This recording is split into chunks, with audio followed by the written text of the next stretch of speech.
Hi guys, it's Losing here, and I'm back for you with some more Bad Company 2 footage. I'm on Isle in Ascentes, and this was a great one. It started off with a couple of islands, you get a couple of Blackhawks, and then you move on to this land-based area here with the M-coms. You move up and into the final base. See what I'm throwing right there? That is a sensor ball, which the Recon class had in Bad Company 2. Works like a kind of, you can see it right now on my mini-map. And you see how it's detecting enemies. You can just throw these things near to an enemy and it will start detecting them. Now I've got a sniper role here, but this is completely irrelevant. This is the end of the, you'd obviously play 2 bases each time. That's how it generally works on Rush. But the key issue is coming up right here. Now we won the defense there on that base, and you'll see that we have a hard time taking it, attacking in a Mo, because it's a tricky base to take. But there's some key things we do differently. But look here at the scoreboard at the end, alright? Now the thing that we're looking at here, okay, now yes, there is a stat at the end of the round, okay, but look at the scoreboard right here. The main scoreboard, no KD, nothing, alright?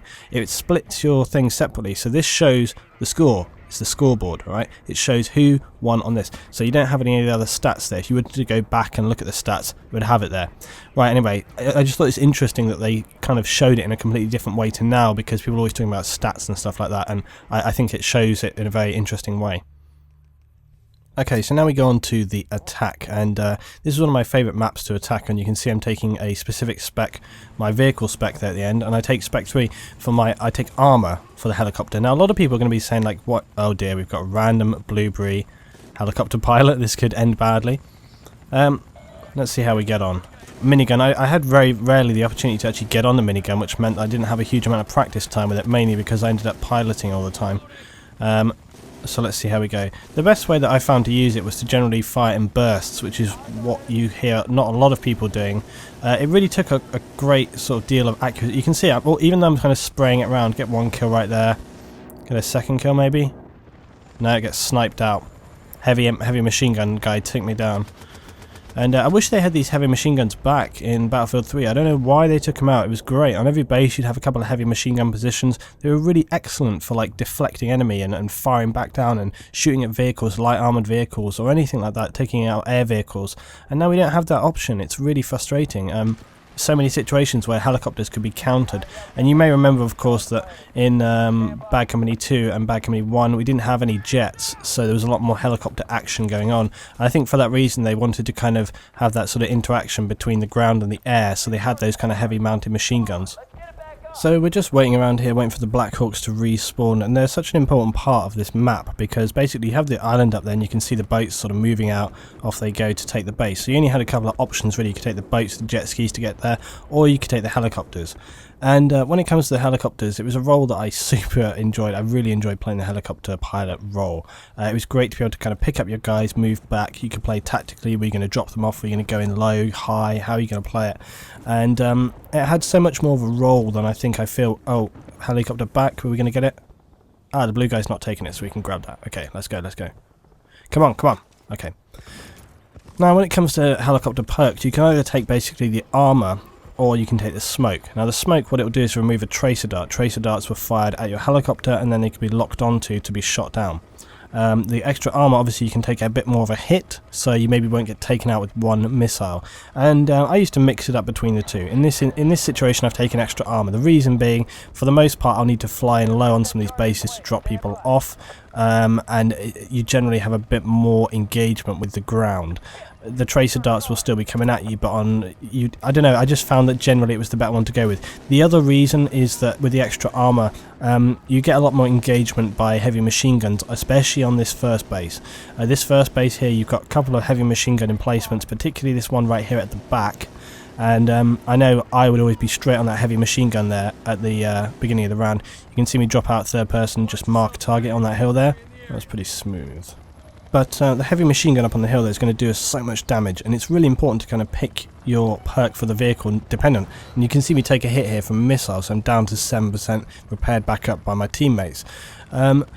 But the smoke had an equally important role to play because those tracer darts could be really a killer, and on the kind of Apache helicopters it was not so big a deal because they could move around a lot faster, but for the Blackhawks we'd move very slowly, so we're much more kind of vulnerable to tracer darting.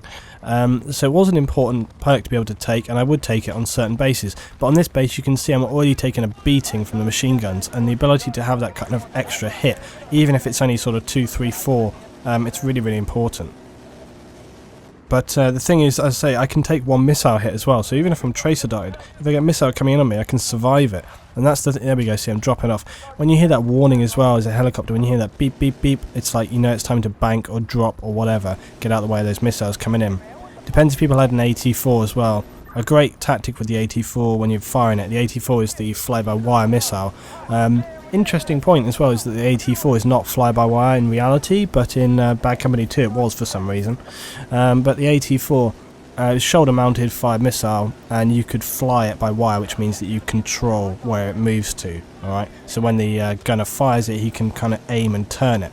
So often what you could do with an AT-4 is a great one. You just fire it straight at the helicopter. Helicopter thinks it's a normal missile. He goes to bank at the last second, and if you can anticipate which way he's going to go, in the same way as kind of football, which way is the goalkeeper going to go, you could kind of turn it, and then the missile goes straight into the helicopter, and of course you take him down. But I kind of expect to take a lot of hits, especially on this first base, because you kind of have to get low and get in and around the base. The hill on the island itself is kind of high, so you can fly kind of around the hill itself. And you can see we've cleared out that base now. Our guys have got in, taken it down. I've got a couple of other rounds showing really great positions where we take this first base. But right here, I don't want to lose the helicopter, because at this point in the game, I think we only get one. I think we get one for this base only. And then after that you don't get anything at all. I could be wrong there, maybe you don't get anything after this. But I wanted to keep hold of the helicopter nonetheless.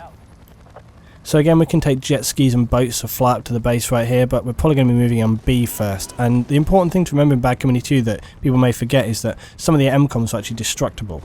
So for example, on that first base, neither of the MCOMs was destructible, interestingly, and similarly on the last base, none are destructible. But on this base, A, you can see it's actually inside that small building, and you can see I'm trying to drop off targets here. Dropped off a couple, dropped my chalk,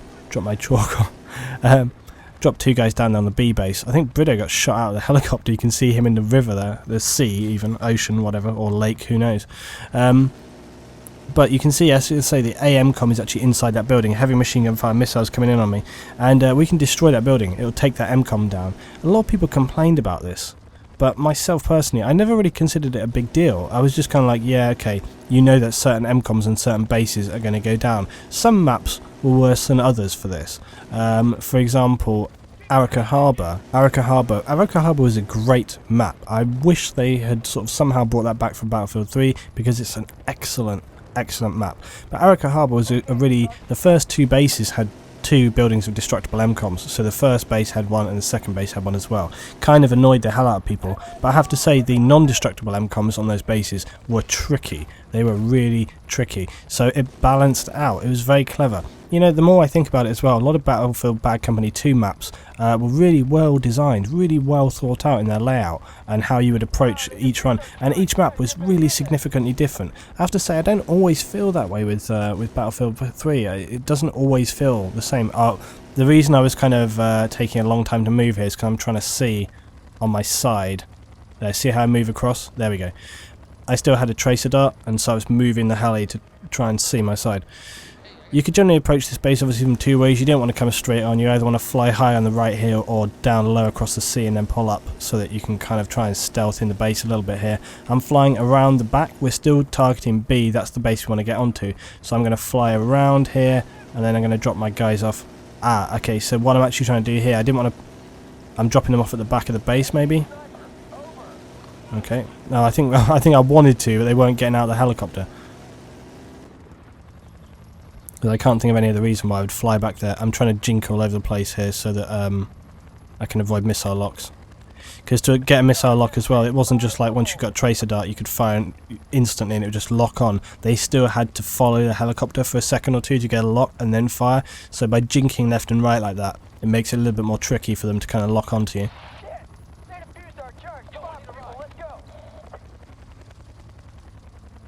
Why am I waiting? Oh, I'm waiting for someone to come and pick up. You can see behind me right here. There's a little flashing arrow, that's why I'm waiting. There we are, it's Arabar and Danez, apparently. Come on guys, get in if you're getting in. No, they're taking the tank. Anyway, so what I was trying to do at the end there was trying to pull around behind B and A. Often the BMCOM, because they know they can't, it can't be destroyed, they would focus much harder on that, which is what you should do. However, it does mean that if by dropping people directly onto that BM com, it's almost like suicide, because as soon as you get anywhere near it, you're just cut to pieces. So in order to take the base, you often need to kind of clear the area before you arm that MCOM. So what I was doing by trying to fly around behind, you could often drop your guys a little bit further back, and then it gives them the ability to kind of move it up to the position, clear it, arm it, and then hold it off. So that was often the kind of better tactic. However, in this situation, we're coming in for a straight drop. We're just going in nice and low. I'm going to drop these guys straight down on the ground. Okay, so I've dropped off 3 team members onto B, and you can see they're going straight for the arm immediately. And they haven't had too much problem. I'm just kind of moving into kind of holding position right here, but immediately another damn tracer dart. You can see they've got sort of 3-4 team members up on the beach there, so I need to get the hell out of here because I don't want to get another lock. I don't want to get taken down. The important thing to remember as well, the reason I'm being so defensive, okay, you might sort of say, well, Luton, this is a waste of time, you're not supporting your team. It's important to understand this map to understand what it is that I'm doing. So in this situation, we've managed to destroy A, and the BM com's gone down as well. So again, didn't need to support my guys there. It could have gone the other way though, but even so, we had enough tickets to probably have another chance at it. But the important thing, the reason why I'm holding on to the Blackhawk is because, as I say, you do not get a Blackhawk, alright? You can't get another one. And the other reason is that the enemy get a helicopter on this last base, so we need the Blackhawk in order to destroy that helicopter. Also, the last base can be a bit of a ground pound if you don't have a helicopter force. Look at that, 2 missiles crossing over at the same time right there. They really want to take me down now because they know that the enemy having a Blackhawk at this point is a bad thing for them, and they really want to take me out. The reason they want to take me out is, for one, I can eliminate their hind. Okay, I can eliminate their hind extremely easily, and if we do not have the Blackhawk, that hind is going to be able to rain damage. You can already see that's our first target to go down on. We're pounding the damage into it. He's not turning to engage us, so he's going to be going down straight away. And there he is, burn into hell. Go down, my friend. Missile lock coming in. Now, this could be bad news for us. Drop the heli to the ground. Drop it lower, come on. There we go, I've escaped. So I managed to fly back, escape by kind of getting out of the line of sight of the missile lock there. Again, I don't want to put myself in danger. I must have been on full team comm here, otherwise I would not have heard that this guy needed pickup. He must have been on the UAV position probably. It's crazy though. Brido spawning as well. Okay, so now we can get in on the base. Now, the other reason why holding onto the Blackhawk is such a good thing to do, all that patience with me flying backwards and forwards and hiding and waiting and hiding and waiting, it's very good because it means that now I can fly in and drop team members off onto the ground again. The reason that's a good thing is because it's quite tricky, this last base, to get forward. We have to move up the hill, and then as you come over the brow of the hill here, you then enter against the base. The reason that's bad is because as defenders they can sit nicely in some of those concrete buildings and heavy machine gun positions and just lay it down, and this top of the hill can become a bit of a shooting gallery. I remember so many times as defenders holding it on this last base. You can see I'm just sitting on top of this building right here. I can't really get too heavily on the ground, so just picking up my team. They seem to have stolen our tank, which is bad news for us. They must have stolen the tank straight out of our base, so nobody's playing fair on this round. It's all like it's all up for grabs, devil may care. So they steal our tank, we're shooting their damn helicopter off the launch pad. And that's probably one of the reasons though why our team members are having such a difficult time moving up, because at the moment they've got that tank positioned right between the MCOMs. You can see it there marked, and even though our guys, you see my team members Brido and Fat dropped out, they got the BM-com armed, and I'm trying to let the minigun flyers put some damage on that, but I'm getting locked up and fired on at tanks trying to shoot at me. Look, I've got tracer darts coming in on me, I've got tank, and the blue team members here really need to, try and move up. The attention is on me. I've got missiles coming on me. Look at this, machine gun. I got machine gun fire, the tank, tracer darts, missiles. They want me down. They really want me down bad. Dropping more of my team off here behind A. The reason it was good to drop off right there, there's a chain link fence right next to A, although I have to say with that tank right there, I think there's very little likelihood. Yeah, they're down already. Very little chance of matching a plant. I'm escaping right now. I want my team members to respawn on me, and I need a repair because I'm down on 50%. So that's how these rounds go. But as I say, this feels so much more exciting. It feels much more exciting than some of the rush attacks that you would have on Battlefield 3. It really does. This whole kind of thing of sort of flying back and forth, and you have the team members move up on the ground. I wish they had more transport helicopters in Battlefield 3 as opposed to attack helicopters, for rush anyway. I can understand attack helicopters being really useful for, say, conquest and things like that, but I wish that they had more transport I wish they had like another transport helicopter option or whatever for Battlefield 3, and they used it more. And it seems to always be an attack helicopter or scout helicopter, and I know that you can transport people on the scout helicopter, but I just something nice about the transport helicopters. Okay, I got Tracer missile locking me in. Now again, remembering how badly these guys want to take me down, and here I get two missiles and I'm down. So again, they really, but notice again how they kind of prioritise. They really required me down there. They'd obviously noted that we've been causing them problems for ages and ages, and they really had, decided to make it a priority to take us out. That's really good to notice that a team does that, and I always try to note that whenever I'm watching anything back, whether it's Battlefield 3 or whatever. It's interesting to note when teams go, we've had enough of this guy, because as I say, it's an important thing to be able to do in any game, and it's something that if you don't do, it will cost you. It really will. Look at this though, we've got 4 or 5 of our team. Look, there's even an enemy just pushing right up here. I think he just got knifed. There's an enemy right there just laying it into these guys. That's what happens when you camp. If you just sit somewhere, eventually they're going to take you out.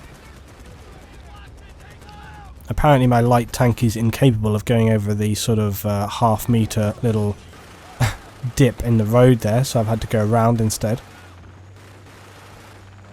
So we've managed to take our vehicle back here, and I really want to get on this BM coming. The reason I've driven right up to it, we need this armor support. You can see there's guys on the right hand side, and I really need to kind of position the tank here, lay it down, give my guys some protection for them to be able to arm it.